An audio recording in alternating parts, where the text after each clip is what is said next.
That resentment within your body, within your being, is the thing that's probably holding you back the most. And in ways it can be obvious how it's holding us back, like in the way that we're feeling, in the way that we're relating and socializing. But what we don't often know or notice within the conscious mind is how that resentment is playing out in the way that we attract money, in the way that we are operating within our physical body, our health, in the way that we are, receiving love or opportunities for potential soulmates or going deeper within our own romantic connection. And the health part, I think, is a big part for me. It's something that I went down a lot when I was trying to heal my body from Lyme disease and mold and whatever else was going on, all the other, not millions, but felt like millions of co-infections and years and years and years of treatment. I was like, the thing that seems to come up a lot is looking at the places within my being that I haven't found forgiveness, or I haven't actually been able to let go. And so often when we're younger, we're going through these experiences and we're not even really realizing that we're holding on to things, that we're storing things, right? Many of us are familiar with the body keeps a score and that topic of how the body really does store memories. One of my favorite things about yoga is that as I'm flowing through the poses and whatnot, it's like I'm watching a movie of my life because I'm stretching and I'm opening and I'm releasing these stored memories within my body. And so I was just talking with my cousin about this, and she was reading the book, The Untethered Soul, and I was like, hey, what do you think I should talk about today in my video? And also I'm sitting here, beautiful backyard of our other her brother, my cousin. We're here in Arizona visiting my little cousin once removed, but we're gonna say nephew, and so I'm an auntie. But we were talking about what to talk about today, and what I love is that I have a very conscious family. A lot of my family members are in the mind space of taking responsibility for our own evolution here on earth, our own spiritual journey in this human experience. And what was coming up was the chapter that she just read, which was all about letting go and not holding on to things and not holding on to resentment. And I was like, okay, so what is the process? The process is when you notice something coming up, you're going to feel it, right? You have to feel it in that moment. If you store it away, then it's going somewhere within your body. And we can store it away in so many ways, right? Especially because if we're out in public or we're in this job setting, I roll my eyes because it's just like the workforce. I think just me being more of an alien type being, it's crazy to me that we are encouraged to live these lives where we go to a 9 to 5 and we just have to shut up and just not express our feelings or how we're really feeling. And that's not the case for all jobs. I think some jobs and some people are very comfortable sharing how they're feeling in the moment. I admire people who say exactly what they're feeling, exactly when they're feeling it, and have no habit of people pleasing and are just not afraid to hold back. And oftentimes, maybe that can stir things up, but eventually it works out in their favor because they don't have to go through that process of it being stored and stored and stored and stored, and then a blow up, and then it seems like you're not able to have effective communication because you've been trying to make people happy in your presence for so long, or you're trying to keep the peace, or you don't know how to express yourself because you never learned how to express yourself. And this isn't just in the workforce, it can be within jobs, within friendships, within love relationships, within just random gatherings. I live on a farm in Italy, a horse farm, animal sanctuary, and we're operating together as a community. There's so many things, we're living together, working together, we spend all of our time together, and so there has to be effective communication. And I've learned that in my own journey too. It's I wanted to keep the peace, and I have always had that within myself, but going on this more self-disciplined and responsible timeline, I am now really committing to the process of when something comes up, I want to go in first. And this is something that my cousin was also talking with me about, that she discovered in the book and within her own reflection of it, is going within your being first before you speak. That's something that, although I admire people who would just like say it right away and have no idea about trying to people please, I'm like, wow, that's inspiring. What I do notice is this part that's missing, which is the inner reflection first. Like, feel, okay, what is that feeling? And then go deeper, ask questions to it. So you're asking questions to it and saying, what is this? Where does this come from? Why is it being expressed in this way? The only thing that you can control in your life is how you respond to it.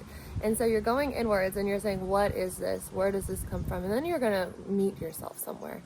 You're going to meet yourself on a timeline somewhere. You're going to have that conversation with yourself, and you're going to have to, maybe see your inner child. It's a teenager, it's a 20-year-old, it's a whatever, it's a past life, it's another version of you, it's an ancestor, it's something like that, right? And sitting with it in a place of love and acceptance is the only way to alchemize it. It's the only way to release it. It's saying, I see you right now. I hear you right now. I understand why you're voicing this right now. But, it isn't their intention.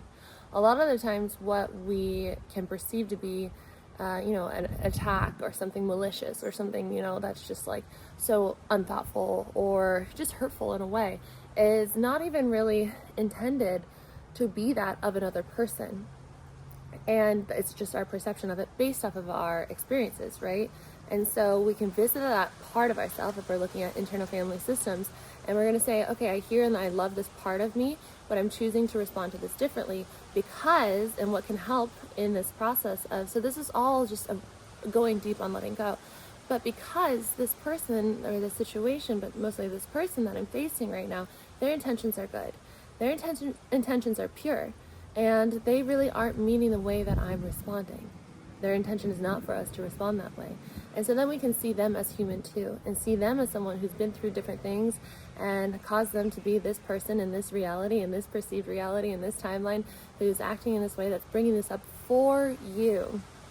That's another thing is that we were talking about, is this is happening for you. Whenever you are having this response to something where you're just like, ah, and you're like, I'm trying not to bottle it up, but I don't want to like hurt someone's feelings. I don't know how to express myself. It's like, it's all coming up for you.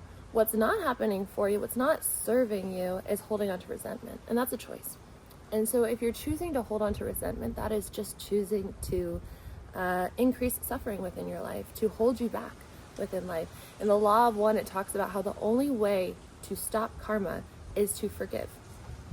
Forgiveness stops karma. What's karma? Karma is this like chain reaction process of things that you came to this lifetime, to this experience within this dimension, within this being, this physical body, to observe and to move through and to learn from and to help in your evolution.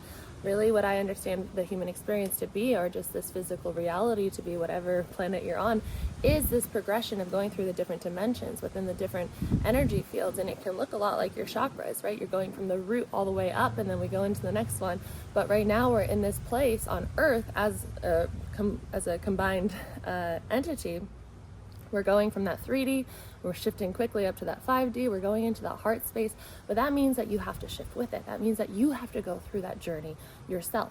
And how much more pleasant is life when you're moving through it without resentment, without holding on to things. And it can be hard. It can be hard when things feel like a personal attack, but it doesn't matter. You don't ever have to explain yourself to someone, and the most peace that you'll feel is when you're able to find it within yourself to let go. And then you're a clear channel. And when you're a clear channel, that means that you aren't holding on to these things within your field. And when you change your field, you change your matter. And so when you change your matter, you're going to change your finances, your abundance. You're going to change your health. You're going to change your circumstances, your perceived reality, where you live. You're going to change the opportunities that are manifested to you. And so it's like letting go and not holding on to resentment is something that will change your entire life. You can look at different studies of cancer and different studies of different health conditions and how directly correlated they are with resentment, with holding on to things. And so if you can find this process of letting go and forgiving, you can really start to move forward in life. And forgiveness, it's not, I know you've maybe heard this before, and it can be simple until you're actually in it. Forgiveness is not about the other person. It's really about yourself. And they don't have to know that you forgive them. I think something that came up with me a lot in my journey is that there was a fear of forgiveness because I thought that that would let that person back in to start that cycle again, to be hurt, to be controlled, to be manipulated. And then I would, forgive them because I've been doing this inner work and everyone's saying forgive. But it doesn't mean that you have to let them back in the way that they were in before. Boundaries is another act of self-love. We know about boundaries. So you can forgive and you can put up the boundaries. You can forgive and decide how you're going to let someone into your energy.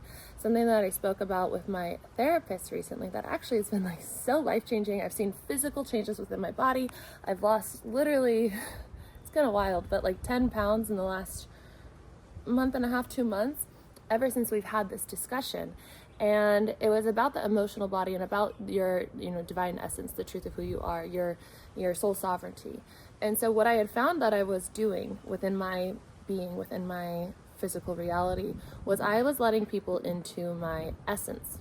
And I wasn't putting that boundary up, even though I've done meditations and selected with my free will to put up these golden lights of energy to protect myself and all those things.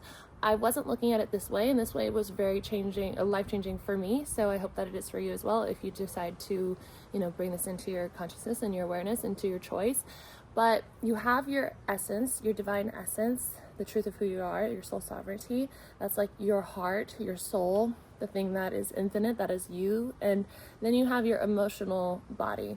And your emotional body is about 1 foot or maybe half a foot from, and I don't know the conversions even though I live in Europe, from your body.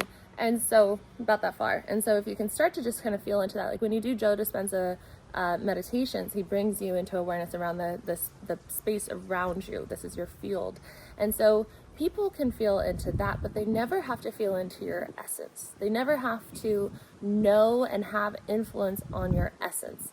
And when I started just being very intentional about that, with everyone, especially the people who I was feeling a bit of resentment with, and then I was trying to go on this process and this journey of letting go and finding peace within it, I decided to focus on that and choose. The most powerful thing that you have is your free will. So I would choose. No one has access to influencing my essence. We feel drained so often because people have access to your essence. If you're getting back from work or social settings, and there's the whole idea of introvert, extrovert, whatever, but often when we're getting back from just going and doing errands or just scrolling or whatever, being on a phone call, and you're feeling drained, it could be because they have access to your essence. And so choosing to protect your essence and just allowing them into your emotional body allows them to still feel your essence. They don't know if they're feeling your essence or your emotional body, but you will feel the difference because you will see that you are not influenced. No one gets to be able to influence that for you. And the effect that I've noticed that with my without as well, my physical body, is that weight loss, though it was not a goal, it just kind of happened, was because when your emotional body is, or your essence is not being, I'm trying to explain this the way that my therapist explained it, if your essence and your emotional body don't have that deciphering part of it, and you don't decide to keep that boundary up within your essence, it's then your physical body is extending almost towards your emotional body area. And so we're kind of going to fill out that area. But when you're whole and when you're within your soul sovereignty and you are staying within that field and you are not allowing these gaps and draining energy to go places and having yourself and your essence and all these other places where people are, benefiting from having you all over the world, in that way, you call all of you back to yourself. You don't have that process of expanding to your emotional body. And I would like to further explain that better in another video when I have the better words for it. But pretty much within that visual and within that intention, I was able to call all of me back to me and show up in these relationships and these dynamics and these situations in a completely different way, in a way of finding peace. And really that's what this is all about, is finding peace within your human experience. What else do we want in life, really? Yeah, we want happiness, we want health, we want abundance, we want joy. But why do we want that? Because we want to find peace. We want to find peace on earth. We want to find heaven on earth. Heaven on earth is already here. Peace on earth is already here. It's a choice.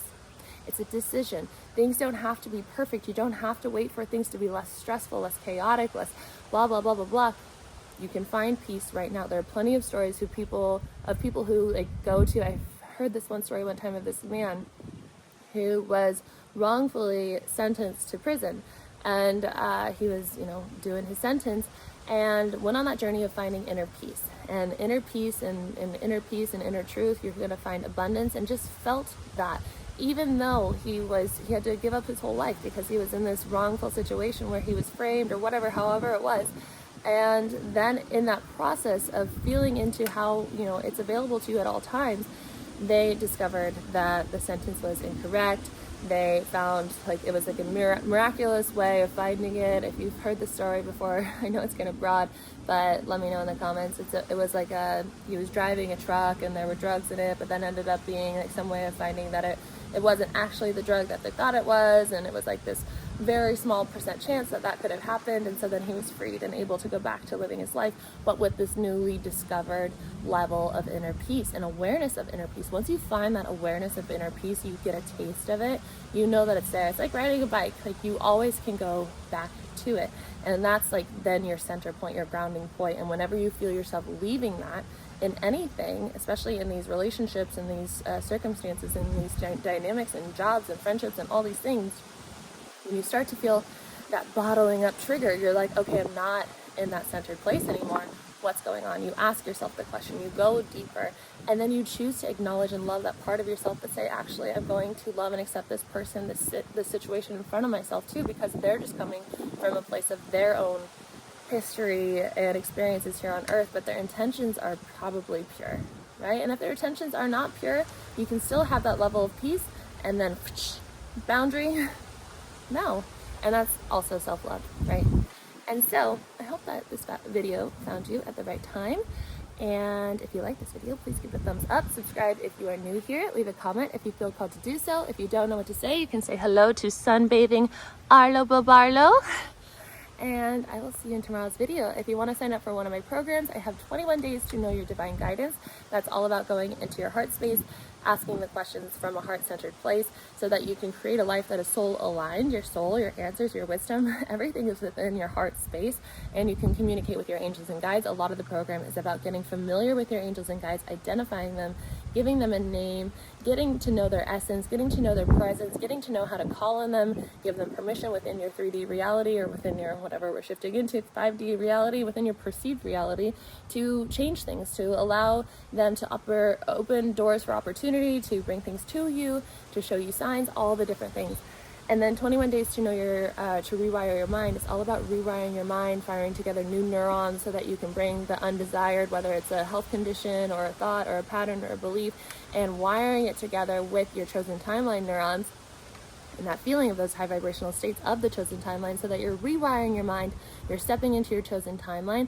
And in doing this and practicing this every single day with the guided meditation, both programs have a guided meditation and a video every single day with an exercise related to the topic of the course.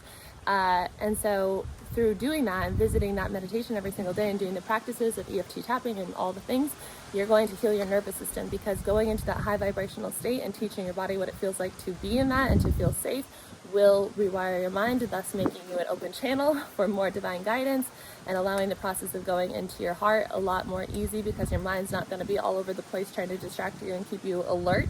It'll allow you to go in and find peace and receive that message that you're searching for. So, and you can work with me one-on-one in a few weeks when I'm back in Italy. That is available in the links below. I will see you guys tomorrow. Bye.